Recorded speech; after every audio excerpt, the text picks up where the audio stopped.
చాలా controversy questions అడిగేద్దాం ఆయన్ని, ఆయన ఏం ఆన్సర్స్ ఇస్తారో చూద్దామని. Yeah but very fine.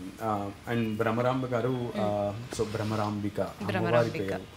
So Bhramarambika అమ్మవారి దగ్గరికి వెళ్ళారు ఎప్పుడన్నా? చిన్నప్పుడు వెళ్ళాను.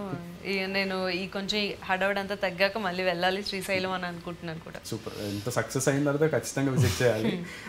సో అంత జనరల్గా హీరోయిన్స్కి పేర్లు చాలా లావిష్గా, చాలా న్యూగా, లేదంటే ఒక నైస్ కట్ ఉన్నట్టుగా పెడతారు.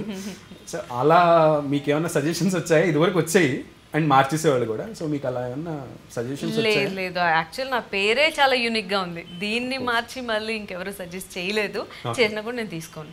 Your already screen name already chance లేదు. Like Sweety, Anushka, kind of కొన్ని మార్పులు ఉంటాయి కదా. సిల్క్ స్మిత గారు, ఇంకా చాలా మంది ఉన్నారు. పూర్ణ గారు, ఒరిజినల్ నేమ్స్ వేరు, స్క్రీన్ నేమ్స్ వేరు ఉంటాయి.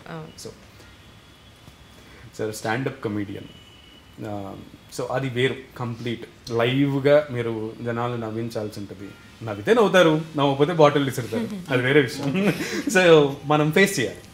So you are ready for that. కాబట్టి మీరు అయితే మిమ్మల్ని మీరు తిట్టుకుంటారు, లేదా వేరే వాళ్ళు తిడతారు, నవ్విస్తారు, స్టాండప్ కామెడీ చేస్తారు, ఎంటర్టైన్ చేస్తారు. Very good in that. కాకపోతే రికార్డ్ చేయడం, లేదా ఒక క్యారెక్టర్ మీకు చెప్పి దాంట్లో ఇన్వాల్వ్ అయ్యి ఆ కైండ్ని మీరు పండించాలి, ఆ క్యారెక్టర్ని మీరు పండించాలి, జీవించాలి అన్నది మీకు ఖచ్చితంగా ఒక టాస్కే.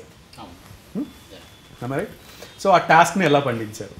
ఆ టాస్క్ని ఎలా తీసుకున్నారు, ఎలా పండించారు? సో ఎప్పుడైతే మనం సీన్ చేస్తున్నామో ఒక టైమింగ్ ఉంటుంది.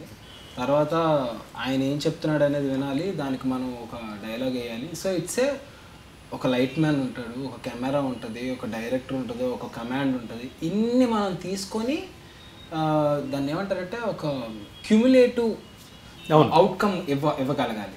సో మోరోవర్ మీ ముందున్న వాళ్ళు అందరూ కూడా సాటిస్ఫై అవ్వాలి. సో సమ్ టైమ్స్ 1-2 టేక్లు అవ్వచ్చు, బట్ ద బెస్ట్ ఏది అనేది ఒక డైరెక్టర్ చేతిలో ఉంటుంది. సో ఆ విషయంలో చూసుకుంటే నేను నా క్యారెక్టర్ లెంగ్త్ అంతా చాలా బాగా పండించానని నేను ఫీల్ అవుతున్నాను. అలాగే ఆడియన్స్ కూడా ఫీల్ అవుతున్నారు. మీకు వచ్చిన ఫీడ్బ్యాక్ కూడా అలానే ఉందని చెప్పారు. So happy for that. So నేను అడిగిన క్వశ్చన్కి ఎగ్జాక్ట్ ఆన్సర్ రాలేదు. బికాజ్ మెప్పించింది నెక్స్ట్ విషయం స్టాండప్ కామెడీ చేసేటప్పుడు. సో దాన్ని వదిలేస్తారు, మీరు చెప్పాలనుకుందే చెప్పేస్తారు. బట్ ఇక్కడ ఖచ్చితంగా ఫర్ షూర్, డామ్ షూర్ మీకు ఆ క్యారెక్టర్ వచ్చింది కాబట్టి మీరు మెప్పించి తీరాలి డైరెక్టర్ని. నాకు తెలుసండి, నేను స్ట్రీట్ ప్లేలు చేశాను, స్టేజ్ ప్లేలు చేశాను. యాక్టింగ్ అనేది నాకు కొత్త కాదు. ఓకే, నేను ఏ క్యారెక్టర్ ఇచ్చినా చెత్త కొట్టేస్తాను. ఒకటి ఏంటంటే ఇవ్వాలి అంతే.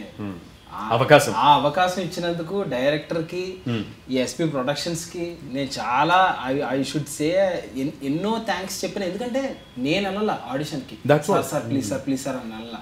వాళ్ళే నన్ను గుర్తించి ఇది చేయగలడు అని తీసుకొచ్చారు. అందుకు ఐఎమ్ వెరీ థ్యాంక్ఫుల్. మీరు మీ స్లాంగ్ ఎలా మేనేజ్ చేశారు? స్లాంగ్ అనేది ఏంటంటే నేను వైజాగ్ గీతంలో 4 years చదువుకున్నాను. ఓకే, అయితే వైజాగ్ స్లాంగ్ నాకు బాగొచ్చు. బట్ అదే ఈ స్లాంగ్ ఏంటంటే సినిమాల్లో నేను బాగా చూశాను. ఎందుకంటే ఈస్ట్ గోదావరి స్లాంగ్ చాలా సినిమాల్లో ఉంది. మా చందమామ తీసుకున్నా, లేకపోతే కృష్ణవంశీ గారి సినిమాల్లో చాలా వరకు ఈస్ట్ గోదావరి స్లాంగ్స్. అలాగే ఉయ్యాల చంపాలా, ఇంకా చాలా సినిమాలు ఉన్నాయి. కరెక్ట్గా బ్రెయిన్ ఫాగ్ అవుతున్నాను కానీ. సో సినిమాలు చూడడం వల్ల నాకు కొంచెం తెలుసు. అండ్ సాయి స్పెషల్ కేర్ తీసుకున్నాడు.